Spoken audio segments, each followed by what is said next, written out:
Ia e fatala fat foi nei tula I lau mai moanga ma lau whafonga anga po fia lavolo e maua mai fo I le tatou pol kalamel fa tol neu au inatu.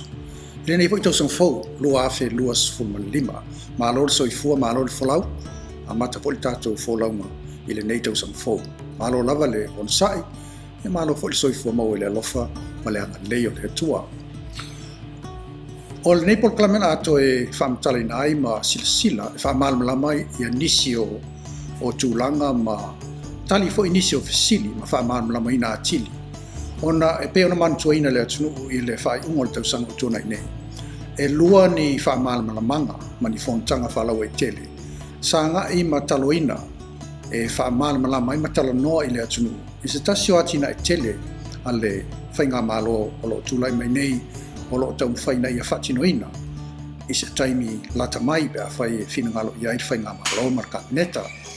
O leo te talano atu I le polkalame lea o le ensure mo le soifua maloloina o le tātou atunu e pei ona ngafa ma le whalaputonga o le lumanai manuia o Samoa le nupi wha.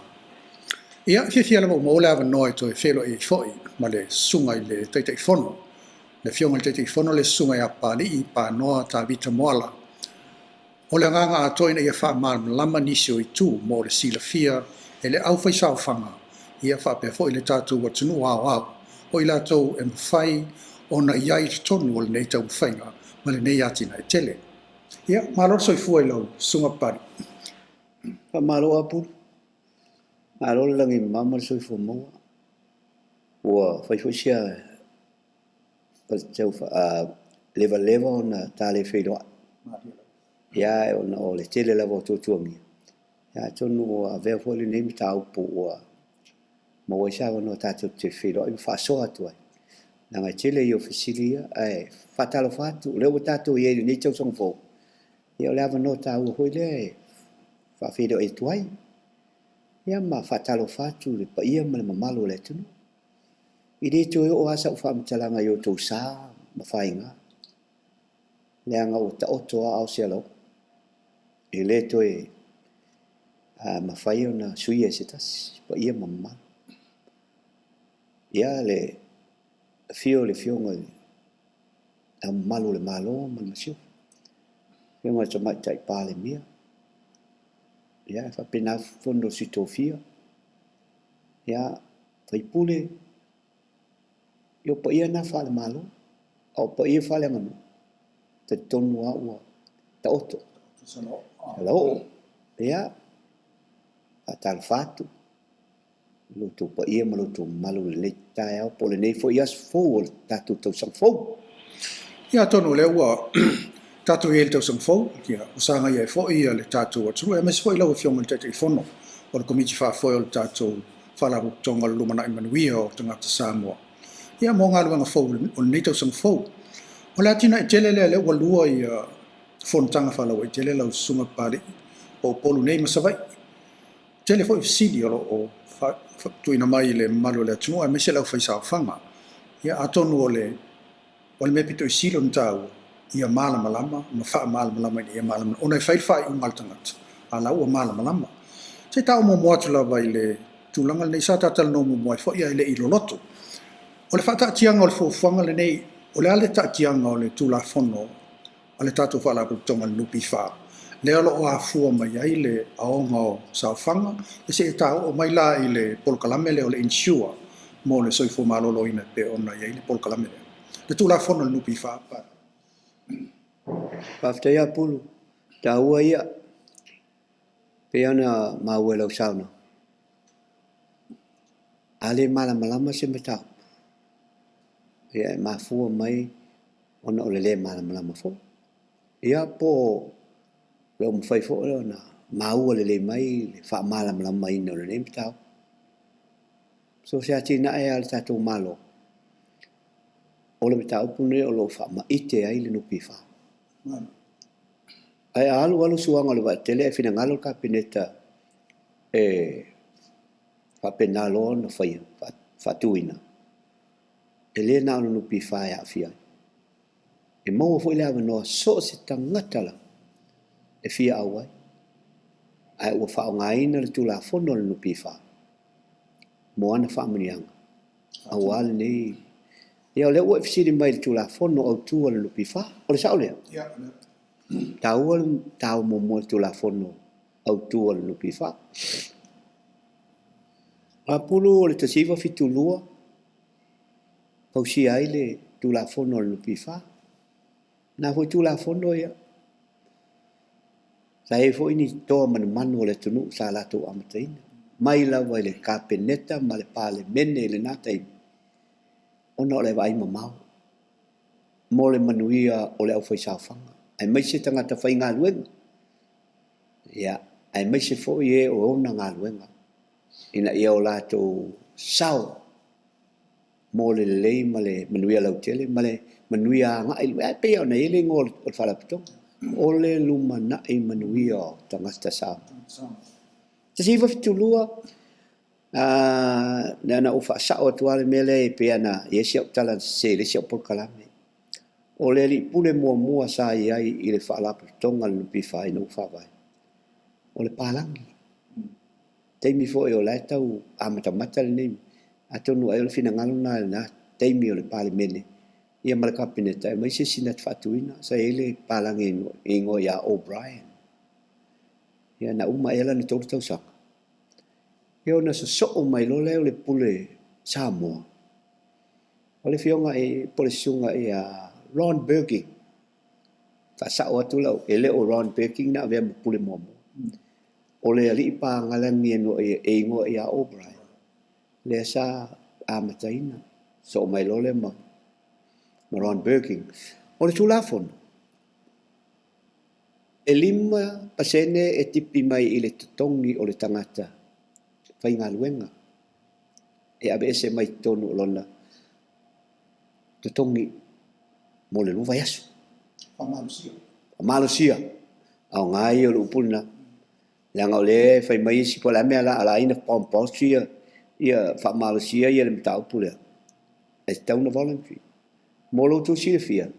O le tula fono lupi fa ina ua tapenai. Fa malusia. Compulsion.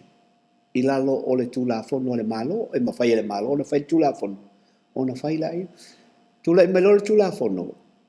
E 5% tipi mai lo tutongi, pe avese mai lo tutongi. 5% e tutongi e le tangata e ona le ngalo. Ona se 10% le. Ya. Te le ia o le au ngā le whala pitonga na utula i mai. Alua i mai lava le nā temi o le fitulua. Awa i mai pūlenga, sa o iai fo i le tasiva i wa fitu, e o i le luafe ma le ono.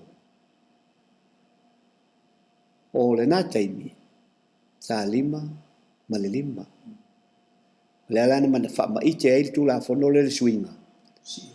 Si e loa la ia lea.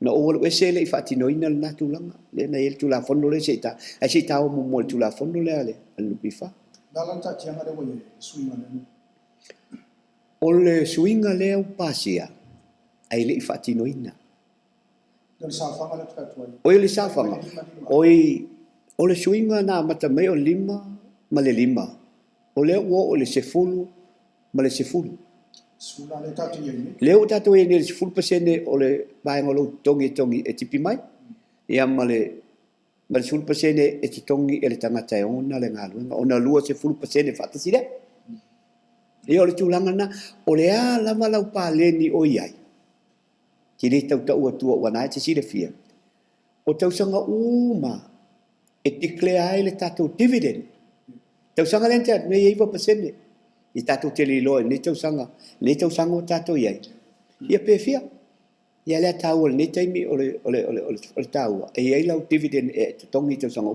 fa o popo iai ma au saufa ia ona maua lola ia lau toto NBF contribution le au fo inga o lau paleni e te ruatu i le nupifa ta uane ia te oe a whaila e te nono ai o le teimine ne o whainga wha vai me no ngā tupe e ma whaina e tong na e nono mai lau saufa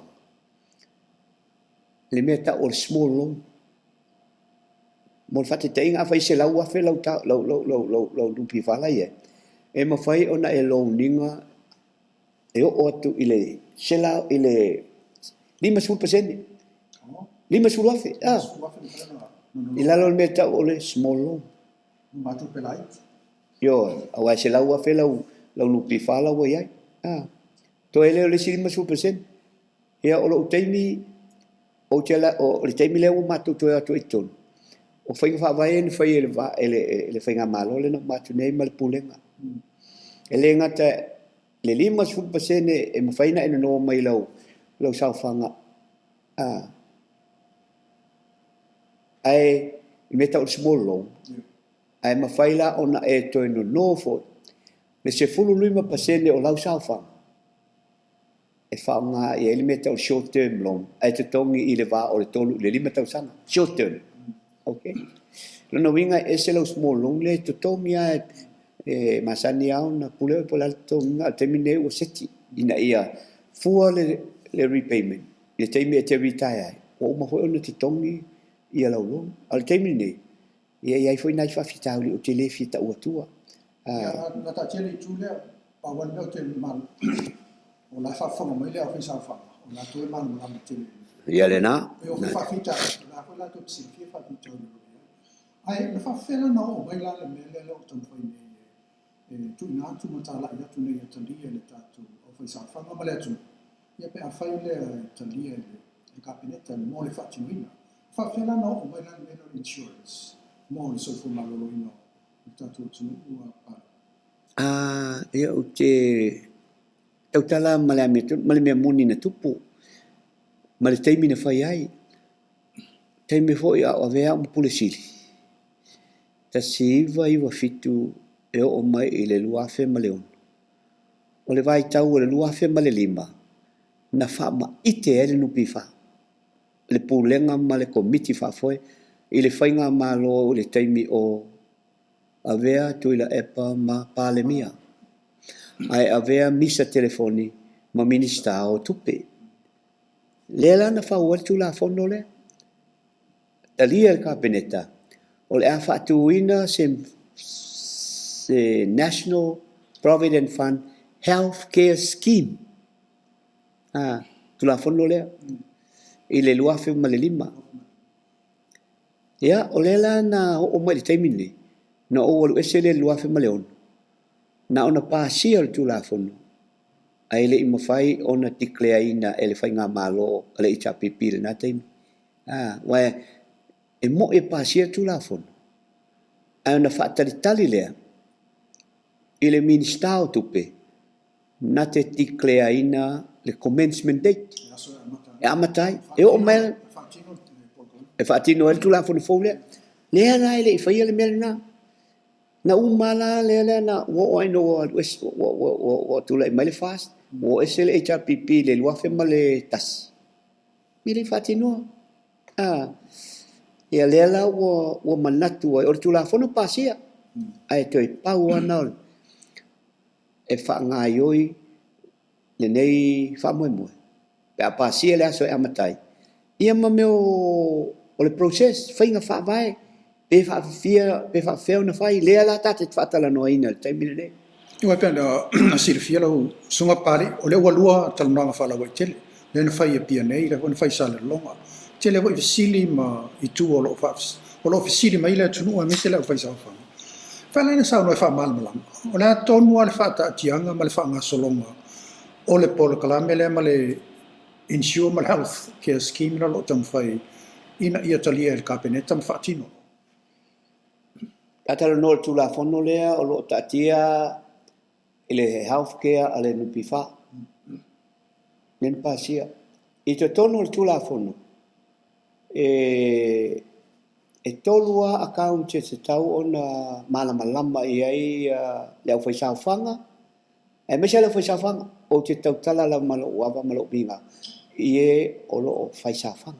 No vinga fai le por a fatino por kalamele. Tolua account se tamata. Al fai sa fanga pelo. Lua. Mantatala noa il retirement account. Le sai il termine e le fai le scheme. Le la fatino scheme le. E tu mawala le retirement account al fai sa fanga. E tu mawala le retirement account. O le retirement account na e fai ai au loan. Paro mai o lo. e alu uma eu sa E alu uma ia o sa fanga i le teimi ai le isuia tu la fo. ma sa fanga le fale fai ngā Ma sa fanga al fal fai ngal wenga. O le teimi le nei o le ia fa mo pe a fai e pasia e kapeneta. E fatino ina. Ona vai lo la io la 2%. I account se lua. E se tonu o le proposal nei. Subject ile approval al kapeneta. Ma tu foi e 10 plus 10 ia le melel o ia nei. O le whainga le lai ai, pe a pe pasia. E fitu mai le saofanga a le tangata. Fitu pasene mai i le saofanga a le fale whainga lo. Wa le se fulu, wa le se fulu. Ona maua le o le se fulu wha pasene. O le sulu wha pasene na o lo tutongi i vai i le lua vai aso umala. E alu uma i totonu o le retirement account. O le retirement account na, e wha ngā yo i uma ia au no ngā tupe. E o na u wha matala. Short term, ma le small loan. Small loan, 5% lau sa whanga. Short term, se fulu 5% ai te tongi ile tolu ile 5,000. O le tūlanga la o le a o iai. O la iai lau retirement account lea e alu iai ia le fitu ma le fitu, sulfa paseni. O lesi account le la tau i te tonu o le tūla whono fau lea pe a whai o le a talia ina. E tolu paseni mai le tangata e ona le sāwhanga. Tolu paseni mai le ona le ngā luenga. Ono paseni lea. Lono winga la. Ono pasene ma le 10% la retirement account. Ona maua la ia lea o lau lua se 10% lea tipi mai i taimi o tutong. O malama mai lau whionga i accounti e lua le la e whaatino pe a whai o le apasia le mita upu e kapini. Gala le ngō o le account lono lua lea. Medisave account. No inga retirement le account mua fitu. Ia ma le Medisave. Tolu 1%. 1%. Ya. Ona ia ona whanga yo i lola lea i tusa o le fōwhanga lea o tau whai o te natu le maa. O le retirement account. Ia e whai e iau long. Ia masani a pe o taimil nei. A whai fwoi dividend. E alu i. A whai fwoi dividend. E alu umai o. A le Medisave account. E whai fwoi longa dividend. Lono winga a whai o lau o le pāleni o lau account lai e o e fitu ma le 50% o 5% o le pāleni at any time e whai le dividend e se lau wafi. A 5% ia le dividend. Lono winga e whaapopo lau i wafi o se lau wafi. O na maua le o lau se lau ma le i wafi. O ina e whai mai e au no ngā tupe. Mo le wha mamna mai na whai ngofie. Ai whawhera na maule dividend e sau i le Medisave. Pea whai whati. E maua hoi le dividend i o le Medisave. Whea lai sau il na. Sau il dividend le tasi. A 5% e declare e entitled uma account na e lua i le 5%. Ya, taula i le Medisave mo le whate teiva. A whai o le tangata le o la o avela na vaenga i o le fitu mo le retirement. As toile ono, pasene. Whapea o lau nupi wha le tutongi i le lua vai asu. Whapea 5 wafe lau tutongi. O lau tutongi, o lau nupi wha o le 10 plus 10. E tulse lau. A ve se au tax me whapena, toila e o lau nete afe 5 lau i le lua vai asu. A afe 5 lau le lua vai asu. O le tolu pas o le afo o lau la hole vaenga le la o lau pasene o le mere mai lo tong lea e tolu pasene ia a fabela e se lau lima sfulwa pe se lau lima suta la lau walanga e afe se ful pasene o se ful pasene o le afe lima se la e se lau lima sful ona au mai la ia lea e le tangata e ona ngā luenga. Se lau 5 o lau nupi wha e te tongi i le lua vai asu. E toru se lau. Ona vai lo le tolu se lau. E ave le fitu ma le fitu pasene I le retirement aka. Ai a mai le tolu ma le tolu pasene I le medicine aka. Lela o batua ka te inga le mele tala no ai. Okay. A fitu ma le fitu pasene apulu. O le tolu se lau I le lua vai asu. Lela vea lau sao ma le sao le tau tai ngalo. Whaatele I le lua se furu ono Totongi I le tausanga 26 fortnight. Ona mauala ia lea o le fitu afe balu se lau. Mau mai. Fitu afe balu se lau. O lau nupi whana e 10 plus 10 in 26 fortnights. Tausanga atoa. Peno foi ato lela vai lau account I le lua account o le retirement ma le Medicare. O le tupe lela alu I te tonu o lau wai fitu afe valu sa lau repayment lela lau lupi fale la mo I le tausa. Pea fai o e tongi e lima sulu afe ai tolu se lau lupi fa e te tongi I le lua vai asu. E mongo lau fitu afe valu se lau lupi fa I le tausanga. Mai lau te tongi le lima sulu afe. Mo le fata tainga. Le ale mela tupu le fitu afe valu se lau le. E vavae e fai le pasene o le ale equivalent o le school fa pasene o le fitu afe valu se lau, which is o le lua school pasene le na. Fai la e whapenau na fai. Ona maua lea o lau lima afe fa se lau onu se fulu. O lau contribution e alu I te tonu o lau retirement I le tausanga. O le tolu te sima le tolu. Saula ire. E alu I te tonu o lau Medicare. O lono winga. E a foi e ono o lau Medicare pe a fai I le tūlanga na I le tausanga. E lua afe lima se lau lima se fulu. Le ono pasene o lau dividend lea. Le ua vai fai e lau account lea o le Medicare. O le au fai inga I whaataita inga le tatara noa. E lua afe lima se lau lima se fulu. Dela alu Medicare. Matula wave le lima afe o whaata lau o se fulu. I lau retirement account. Ona fai lole o dividend. Fai le dividend o lau retirement account. Le dividend o lau Medicare. Le lima afe fa se lau o se fulu. Ona fa populea. E mau ele lima afe iwa se lau lima sutas. O le melena o la tu tonu o le retirement account. O le mele la tu tonu o lau Medicare. E lua afe lima se lau lima se fulu.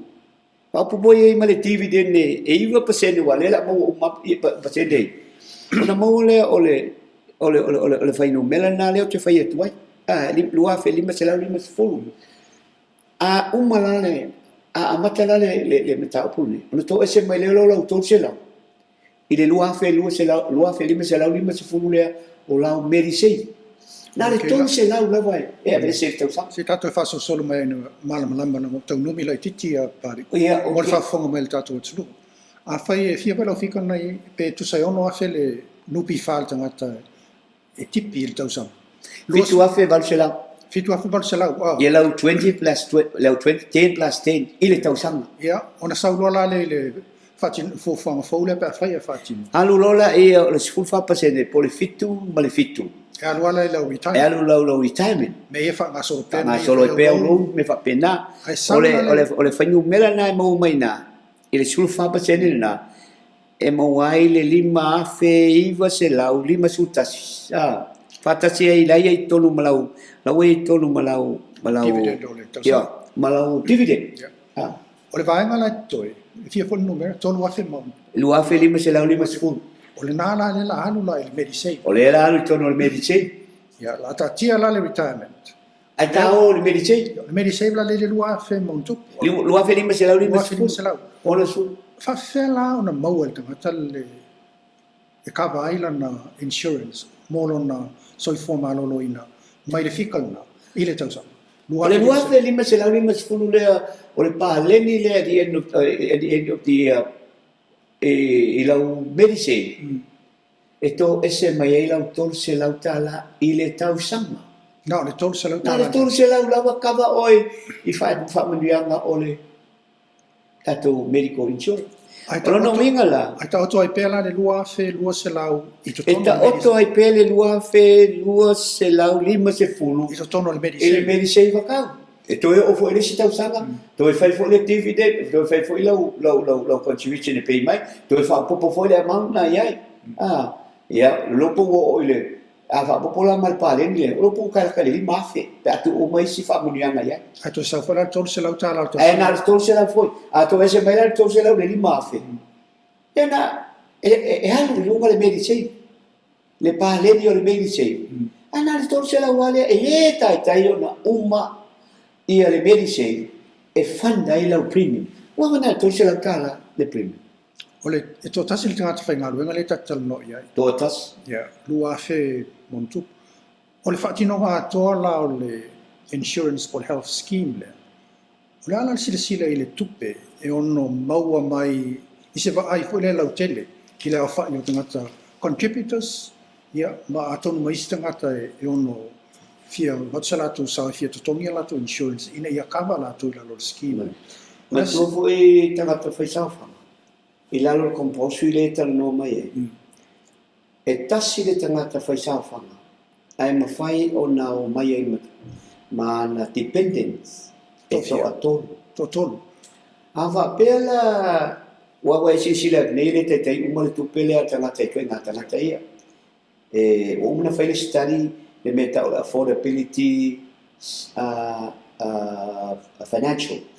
Pe ma tala whaelai, pe ma whai ona te tongi e tangata leo. O le tali, i oi. Whai. O uma, e ma whai. O lona wina. E tolu se fulu wafe tangata lea e active members anu pifa. Okay? A whaatele la le tolu se lau.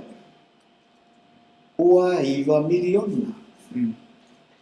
Awa pe tolu au independence e whaamoe moe e ate o e tipi mai i lau Medicine. Ona paula e o le premium. Mai le tolu se lau, i le lua se lau. Mau mai, le tangata. O tangata lea e whaisawhanga ma independence to tolu. That's right.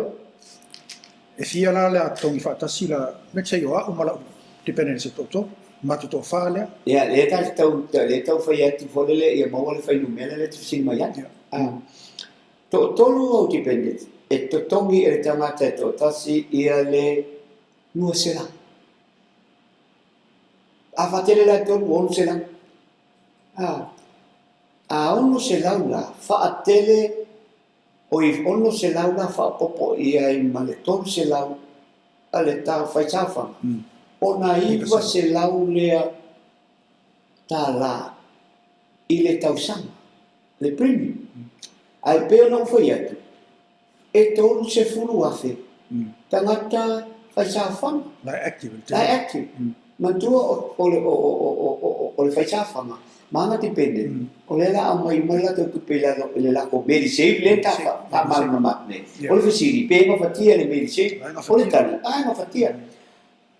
Whaatele le iwa se lau tā la i le tausanga. I le tolu se fulu afe tangata whai tawhanga ale nupiwha. Ofi. La le estimate la le study len whai. Luas fulfitu miliona. Luas fulfitu miliona. Luas fulfitu miliona. Ato yo mai la mani voluntary. Yang alena matu te inga. For example, let's assume an ACCL voluntary o mai. Yeah. Wala wala ia. I tangata whai tawhanga le ngalo scheme sima la whai tawhanga. Lua se fulfitu miliona i le tausanga. Le tupele le la whangaio iei ne le tato scheme. Okay. E ese mai ai le mai ana tupele malo, male ACC. Fia la vai vai. Fia tupen malo, fia tupen ACC. E le la tau mua, pe fia le me to toe mai i le kawaina o tangata mama, i le primary ma second. ona tai loa ele pe no fai atu. Po le ala pale ni te toe mai i le saofanga a tangata fai saofanga. Ok. Ina ia loa. E fia, wa umana sue i to tonu ole a foi ole suesuela. Ole medical expenditures. Ale tunu. Ne o matu ta fai uma pete fai saofanga, pete le fai saofanga. Hoping e o mais tangata i tonu. Yo, Fia fika na ia. se fulu tolu miliona. Ile tausanga. Ele tausanga. E to tongi ele pili ile me o va ai fo mai. Ia matangata o i tawhia ile whale mai. Aile i tala nona ile overseas treatment. Ile o fia ile o sisa. Le overseas. Luas fu 50 miliona a fai e sa ole estimate lea. Let's take it for granted. Ole keminga ole sultol miliona ole health expenditure ile tausanga se fu tol miliona. To ese mailar se fu tol miliona e luas fu 50 miliona. Se fu fa miliona ile tausanga le mau mai i contributors. Right? Tại thuốc xe lâu mà tại thuốc xe lâu đeo. Wa umana take care primary mà second. Ole facility le tu lại mà. Fa pe fe la on the fund. Ia le overseas treatment. Sisa. Ole vai nga le sirio le tamuta. O ile e ko ai ngere tau. Ona ole le lava tu. E fatino ai langa tamuta. Yeah. Ia ole fasiri la. A feran fa tupen men. Ole se fulu fa miliona le to e nei ale lupi fa. Pe a le primary ma second. A umai ma sa ol malo le ave matoli po te fulu miliona. Ole te nei a ave fa la unga se ngase fa. Ole ia se fulu no miliona la no foi tala foi le malo. Let's take it as fulu miliona le tupena e fa amare tato malo. A ole fa ingo tangata lai avelis leka vai le sfuru miliona. E ti si le fia le avoi. Na se la mutu. Ono. Tong ta tere la le. E tamata. Ai lai titi tangata e whamanui. Lai titi. A ole mele tau fai le skim. Ia tau mo fia le tau tangata nai ave fafo. Toi to a tele tangata e ave fafo. Te a fai o lele o avele polisa mo. Ia le tau fitinga. Ia, mau lora ta pele to su familion. Luas fulu bersulfa mau. Yeah. Ora la mela fai ne el committee le fa foi le authority de ne. Amatu ave to su familion le e fanda ia o sistema. E algo foi papa. Ona e tamata e ai mai au mai na tota. E lua se la waf. E lima se fulu waf. E lua se fulu waf. To tongi le va le ave ai fafo. E algo foi le toro se fulu fa miliona na papa. Le se tupi. Le se tu. Ora me fai el committee le la overseeing le. Il taupul. Tilo ile reinsurance. Ngal meta ul reinsurance. El metal reinsurance kai pe al bele fai ne insurance ta ta insurance vale fale ma meu ta vale ma meu metotino. Ia por el iPhone ta metotino. E se tongi la insure. E la titi tu per tongi. A te tu puoi fare la vera ta vale e te le tutte. E o insure le compagnie le insure sto le tu.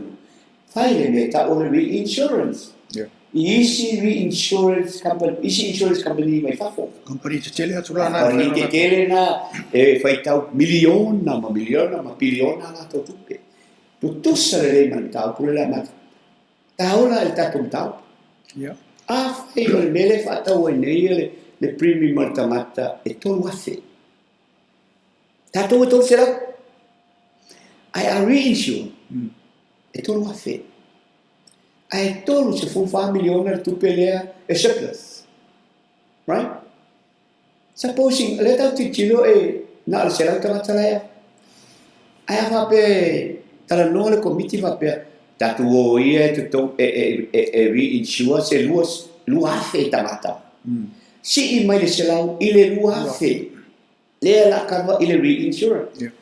Aolo premium e tolu afe. Whaatele tolu afe i le lua afe. E fia. O le miliona. 1 miliona. Ono miliona. E 1 miliona le premium e te tongi e le tato insurance lea. I le reinsurance. Ai le afia ira se ele to ira se me fa popo ale tangata to tasi fa popo Ia. Ai e tangata e le kava. E kava scheme. Supposing ole la pe o tangata ia le la insure e kava uma ele reinsurance. Ele inga kopi conditions. Tato tala no ole la kava uma tangata ia a ma ia e lusu le tolsu a fe tupe e arula si ngama. E tongi uma reinsurance. Le uta tongi e lua fe tangata. O fe me sa ole 1 miliona le la tongere le premium le reinsurance. Le tato tolu se fu 1 miliona le. Ok. Le tatia. To ese mele 1 miliona e reinsure tangata e lua afe. 1 miliona. To e le fia? Le lua se fu 1 miliona. Surplus. O inare awala e se fere tupe ma financially viable, financially sustainable. The scheme. Ma fa lo toso mai tong ma company reinsurance. Al vicinida. O fe ave il surplus le. Ora so fina ngalo ye. Te ta fa so pe. Io la fo fanga le. Wa le sa fa study. O la se sila e pe fa e la surplus le. Ale ta te tilo il fa le leia o le tausi o le tato so i fo malo loi. La me ta sila. O i le to ai le tautua le malo. Ole o fisa o soifua malo loina. Ele o lava ni tupe. Ele o lava facilities. Ele o yeise special lab. E su e ai po e ngase pele ai. Ia po o cancer fo. E te le tau avea o i fafo. O le tupe lea. A fai e lua se furu miliona le tupe le. E tupu matotoe i tau sanga tau sanga uma. Apolo? Lalo me tupu le lima tau sanga pea, uma le 5 tau sanga. Tele le 2 miliona i le lima. Wale o te kia uma, le primary, secondary, ma le overseas treatment. E fa o ngā le 2 miliona lea, tatu te le mana e tu fa pe mai malo soli. Tu fa foi tupe tonja. Tatu fa e tu loa i le malo. Fai se tatou fale mai state of the art. Fale mai mo kwa siri ona. Wa siri fai mani tatou le e su e o mai ngase. O le cancer. O le o ngase. E le tau e avea i fafo e su e mai fafo. Fau le fale mai. Fau ma le diagnostic lab. Treat i nei tangata. Fai se fea ngai ma fale mai lai fafo pe o intia. Intia le se tunu e siriona po patona. Koma. Au mai fo mai e o mai te tolu masina on sabbatical leave. Totongi i le tupe lea. O mai. Ua manuia sa mo. I le to e avea mai fafo rea wale tau ngata. E o lama tangata ia ngase i le fale mai le me to tua. A le fale mai le o specialist hospital. State of the art. Fa te tau mo suenga. A watu i equipments. Mea o lo manau mea fo mai. O i fo i mau hai le amano e train ai tato fo mai le nano tumu uta ai le ni me train ai. O ina le i le lumana way forward. E le la i titi le ai ma le miti le tato te tilo i ai. Po le ale me tupu mai. I le tato medical insurance scheme. Le vai ngō mai. Manuia tangata, to o tele tangata. E awa noa mo specialist. Foi e vai ala to ngasengas. Manuia le tunu. Maro faftai, o leo fafonga le tunu ile pena fa ma amna mai ba. Ya pe lo wa o tulanga po le ile lumana, ile sisila mau. ai mana ia fa mel tato tu mana ia fa la fa lo atu fa yo se ti fa yo vi el mato no fio il fa tatianga ai nan to fa ta fo le titi mai ai tua a fai nei la ai fatino talia ka pene ta fatino le o ule e cavale le tato scheme fa fen fatino a mai fa fen o le alfa tupenga o le alfa fatinonga tu sol fa mo le lo yene Okay. a wale va ile o le al fa mai mo tua ale la wale va ile fo mai ho le tu oti Ala tato yo ita accounts. ia o le tu langa la ton fa mal Ala wa mana malam le retirement account. ia Malam le medisave account. Malam ale to ole make insure. okay Ole make insure. Ole au te lenga umana premium sa itong se lau lea e to tongi. Ona ave le tonu ile account le ta ole make insure. making sure Le la te o mai tu pe e fa ti no e fa mo e fa ye payments. Matulanga uma fa pena. Ave ese fu tolu miliona le alu ile primary ma second. Alu ese to foi ma le mele te tongi ai ia le premium. Esa uma le make insure. Ai to toi lava. Le luas fu mo tu miliona. a ma ila o ila esa wa Ya, na se da. E pili mai le made in, e pili mai ia le authority. Fa ngalola ia le made insure. Okay. Yan tongi le tosela. E nga se no. Wa le vai forma. Era tu lo forma. O le pili le forma e vai e. Ke le la va ngale ni twa sutala. pasfulta Dol sutala. Lima sutala sia. Dipende ele pili le forma. Fa ngal fa sutala. Ai alu le vai forma. E to tongi ele scheme le balu se fulu pasene o le fas se fulu tala. Ai to tongi o le luas fulu pasene o le fas fulu tala. You pay on the spot. Ile doctor. Mena tau ole co-payment. ngata ngalu el pasfulta la luas full percent pe Balta. bartala a tongi la scheme le Balta la mena ka o co-payment. tongia Es dongi o le ma. Le te tono le scheme. Tu lo la e tono na. E pili mai fo ma ia de. ia le por calampe Por kalami. Todos fulo. Va popo mata ngata o tia e masina. Au mai na pili. Pe fia. Todos fulo tala pe. ma fe tala vai wa sa mun tala vai Pay on the spot la wal kala. La ko payment. Right? Fai mai lo forma. Tapolo. pe pa tala vai Prescription le. Alu na le Maria na so otma. Pharmacy. Ame ilo paper na. Ela tulo lo yo i tapele. Chua fai le se me a fai na. Maria Pharmacy wala la. Mamelo ya il pharmacy. Apulu. tot sutala Totongi mo o le luas full percent. Fa pela lo prescription le o talo vai e se la tala. Fai me fa fai mo fi. Melo lo o pharmacy. Tongi o luas full percent o le se la tala. o formula na tas luas Totongi lola ye o le luas full percent which is se la tala e luas full tala. Totongi lo e luas full tala. okay Ai pili mai ele pharmacy ia le authority. Malu sfruttala. Tangata mai oi vai fo mai private po se ele chilo ga ele finga fa vai. La ngai la titi tele ye ta o pe fa fene fa mai il frema. E ta no il private sector. O fa pena na fa ele. O masina umala e la fo mai pilia. A fo mai umai e o tanga te vai ele mama. le caval scheme Ona kavalo le scheme. O le famanianga na e mua. Primary care. Ava pela te o ngasi se ave o falma. Lima aso e ta oto e falma. ia A mai lo pili mai le falma e o sela.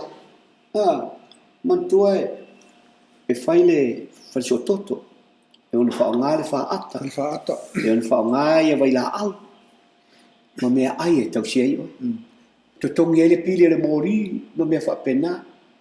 A fai la pili na umana e ngase lua se la. E to tongi e oe le luas ful pas, e te mi o la e tea. E le vena e alu pe ale tongi e lau ko payment. Luas ful pasen. Le luas ful pasen. Ai luas e lau pili le na mai le limas. To tongi le fa se fulu ta la. I le fa le ma. Ai pili mai e le fa le ma i le se lau onu se fulu. Tongi atu po kala. E tongi e te le po kalame.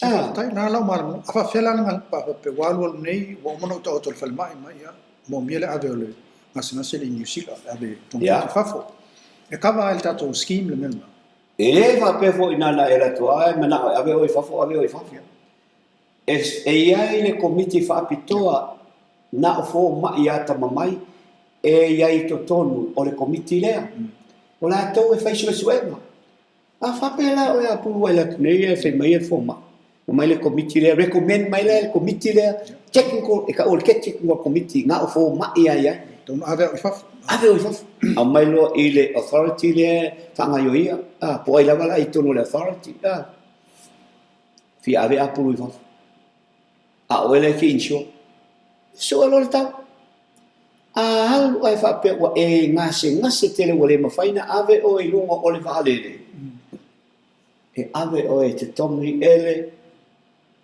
insurance le meta o le ambulance na lele mai lo le ave o e te tongi le scheme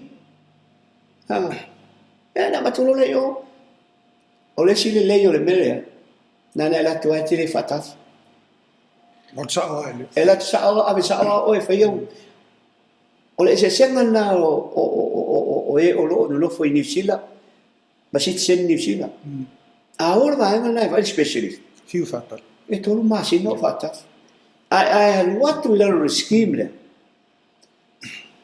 ava tua o pe ave o le ambulance pe le apola la wala tio na what to admit law bal aulo mal specialist o ata wa fa pela lo ngase sa o lo se la o eto tongi uma ele scheme tongi la no le kava ele reinsurance ai wole to apply la le formula le luas fulu le vax fulu na nei le to apply na nei le anga e ta wata le mena le no fai le reinsurance fa pe te u fai to le reinsurance e ia la no le ta te le o fati ai fa pe mai le reinsurance company vai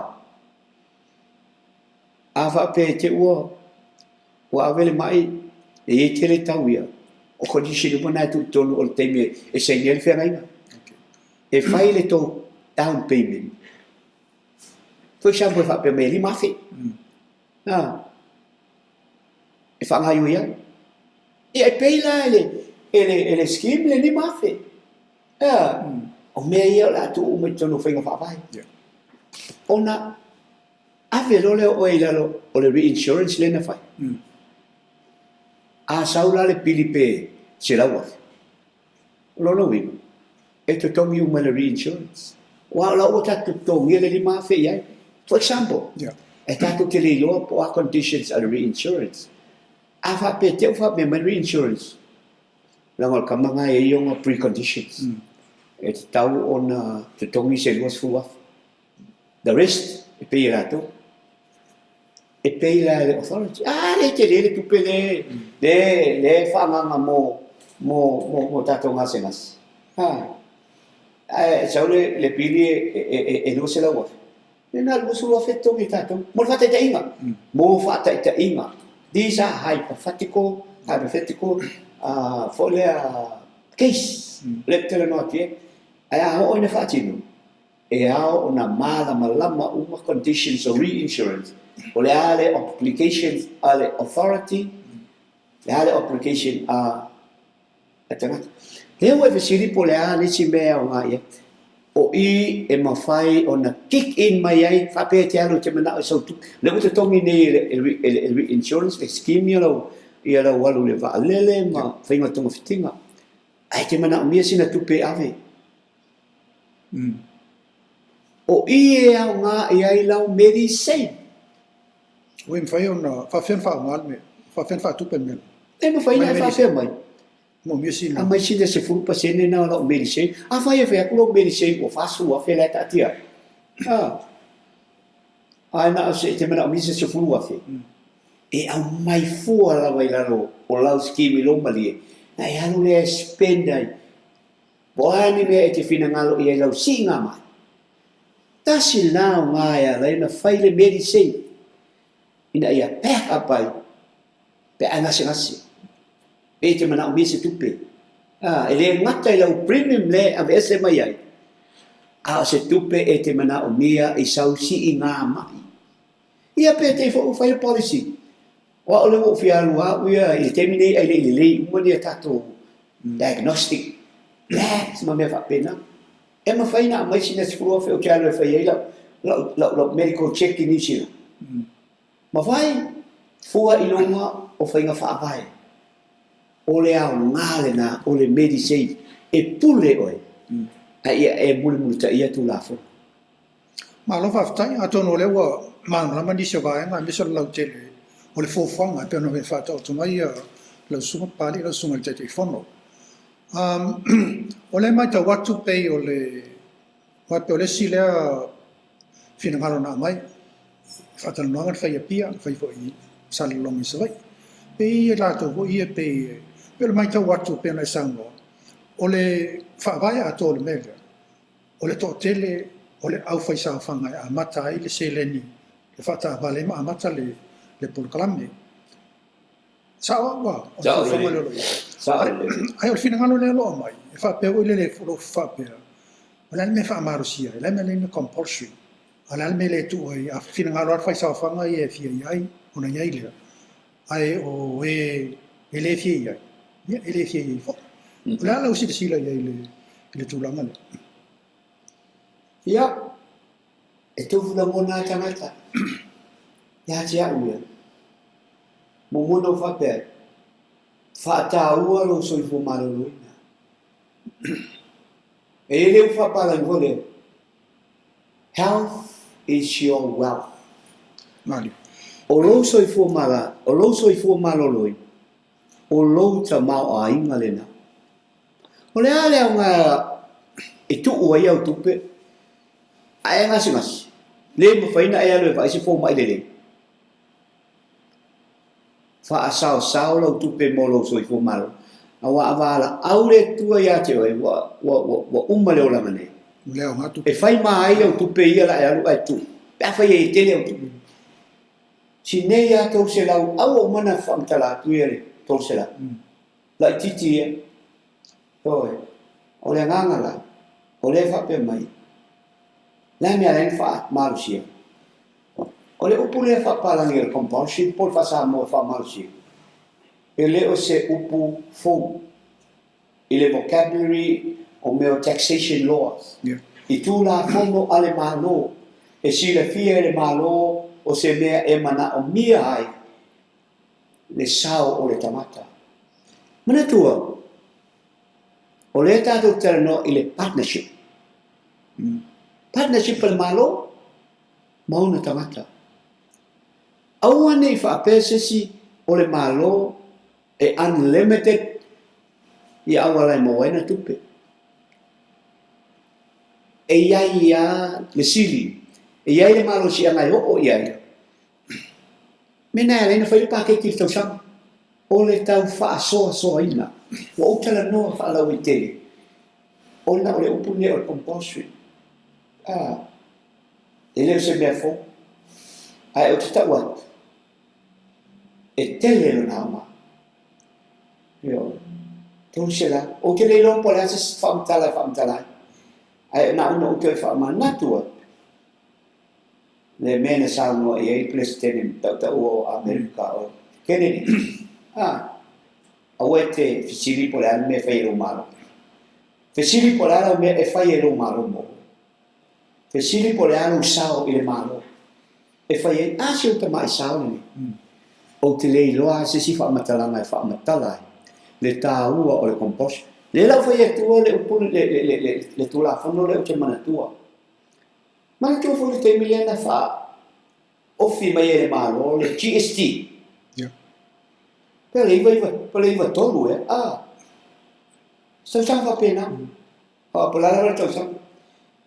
Lea na whaofile e ne GST suli mo kasende.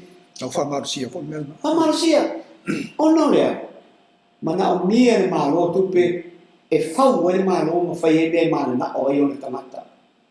Pei o le soifua malo roina.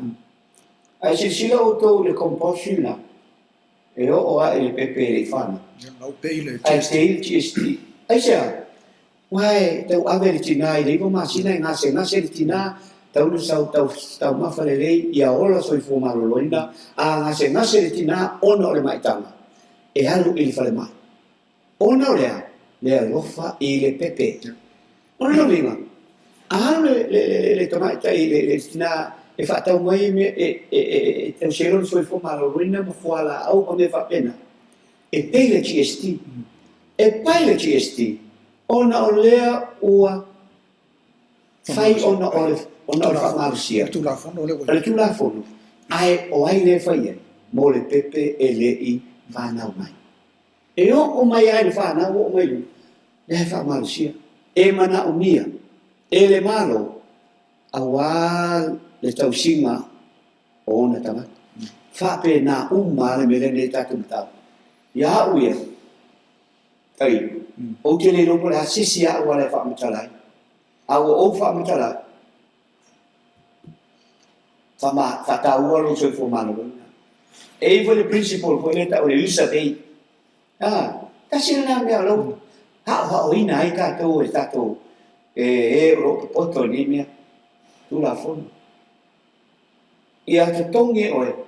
Ona oe le te whaungaina. E whawhena whaungai oe ai te tongi e ristamat. Unfair. E o va tol fisili le ana pe ole. Sta sila fisili voi le sa tele na sa.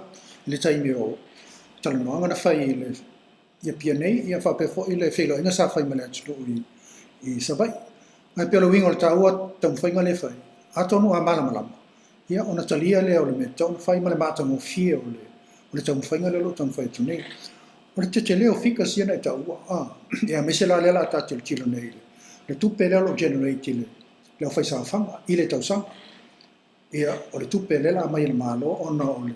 La le to ya lu de ton fitinga le ri fa la mai I ole sa ole tato fa la ku tomo fa la lave fa prose ACC e male reinsurance ole tala noe anga e fai tau piriona le tupen fe na ho ia ai tono fisile tau pe ona e sa no e pali e lo sumo le telefon ole ale tato ke lo pola le upusa mo tono tau ole ale risk ole mel e ese risk ole tato fa mo nei male e ono ma pe ole fai for form of projections ma le research ma le study na fai ai ese ai nga ono a fai na il tato fa mo le ngai Tai apu. Ta uiolo city. Mantu fuele o le concept of insurance. You are insuring the risk. A fai o le fale e te insure ta fa isi to nga insurance. A fai o le insure fale te umu. You are insuring the risk. I te umu le fale. Ai le se fale e te no fai. No winga. Ona sa lo le insurance company fa lo fale fo. O le ala. A fai lo ta vale ala vea. You are insuring the risk. It's accident. Ta mai la i ta pune ole medical insurance, healthcare. Ole risk le tato insurance. Pe a e ngase. Ai a fa te le ngase. Bi ele tu. Ai o te tawat. Ele ai se tangata ola e soifua mai e le ngase. E o lava i le ngase. Io. E o le mela na ia lai no faiet. O le fai ale tu langa le na ifsiri ai. Ina o te le fai atu no le mele te fa mana tu mai le mele te siri mai. O le risk. O le risk le lava o le tato insure. Tua umatu nei a le COVID. Okay. Fa mai wa pandemic o le epidemic o pandemic. E alu le le soifua malolo ino le tangata. E la faina, e le ngase uma tangata. O ise ngase, o ise le ngase. e oso loa se whaamai tele pe o le ko vigilant tato ia. O le risk nga financially i le scheme.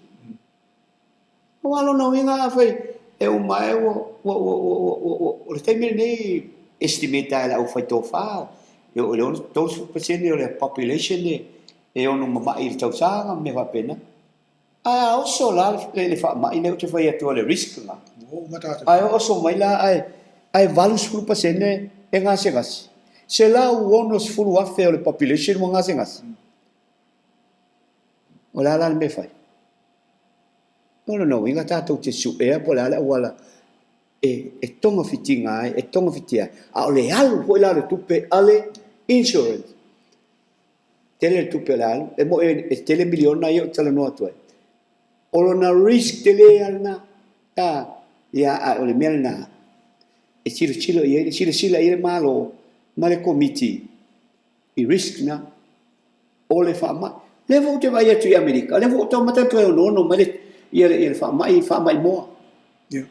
Le virus le spread i alu e te uto, o langa o le tau te whaatau a mai mea ai mai whafo, e le o stand alone sa moa.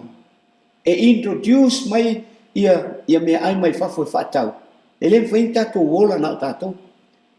Alu ai moa le whaamai moa, ai te ua se mai se mei nei, a fia ai sa moa.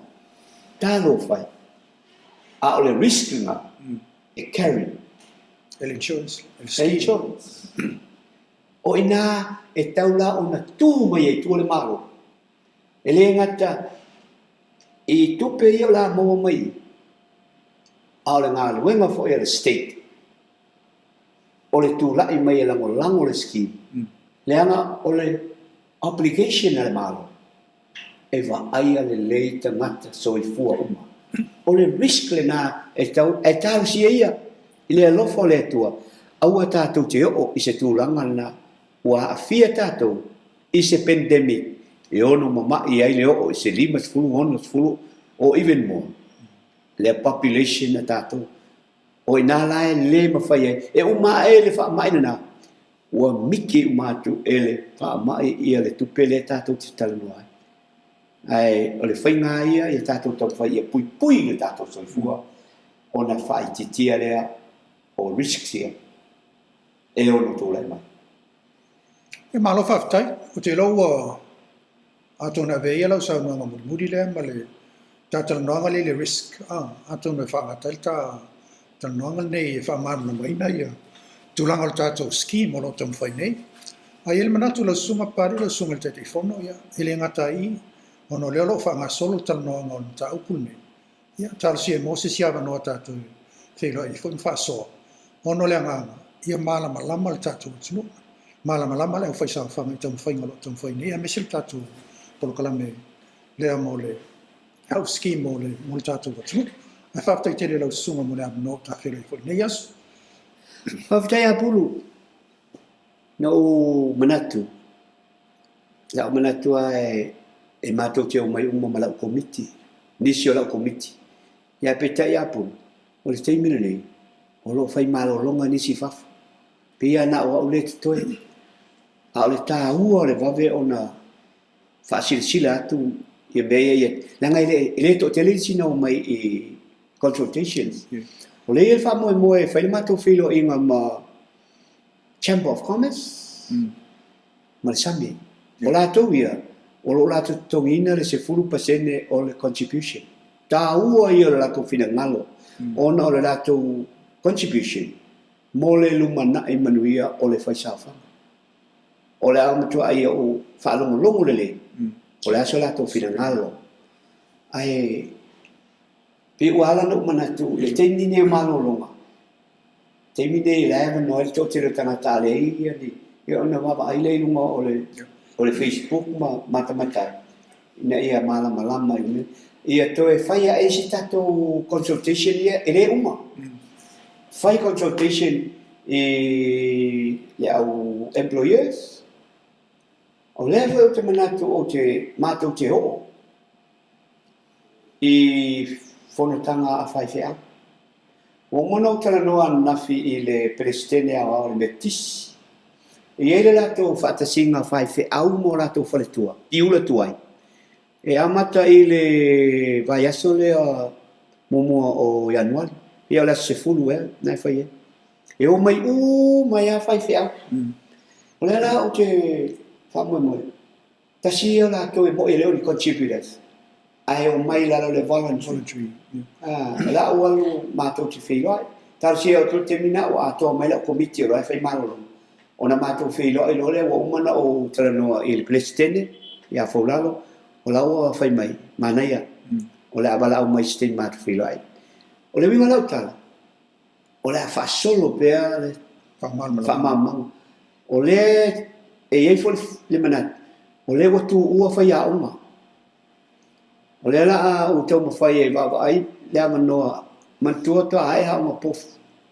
vai sa mulmuli o whaianua ia o le awara au fo i si whiro ai whai aua ona o le to tele o whai aua o la tau no o lupi wha contributors ia lava le sila fia ia o le na sila i le ta leo te lena whatas ia na ia toi maua se siawa noa e toe wala aua ia lava e o mai wha o le tele o tō whisili pete pete lango a fia mai o i e mo waile ama noa pe o toe mise whamtara mo le tātou tara noa lea i le vai taimi o le amatanga o le tausanga a o tā pena pe le whamomoe le ana o le consultations nei e te tau o na mātou o vea i siri poti i le kāpeneta lātou te sila iai o lea e sau no mai le tō telo tamata lātou te langoina le tū la fono pe a whatini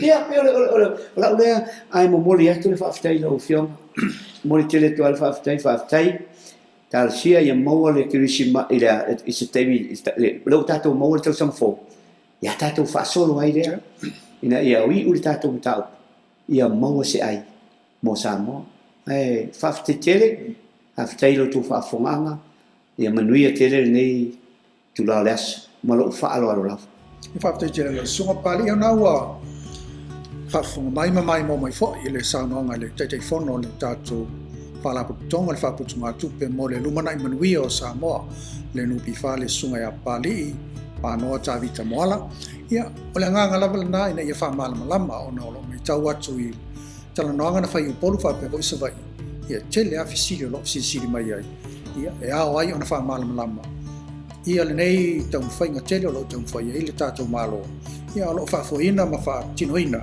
e le tātou whaalaputonga le nupi wha ia tātou whailo i peilunga le ea i si fo i polo kalame la so o tuai nei palo taimi nei whaasoifua ia ma ia manuia Samoa whaasoifua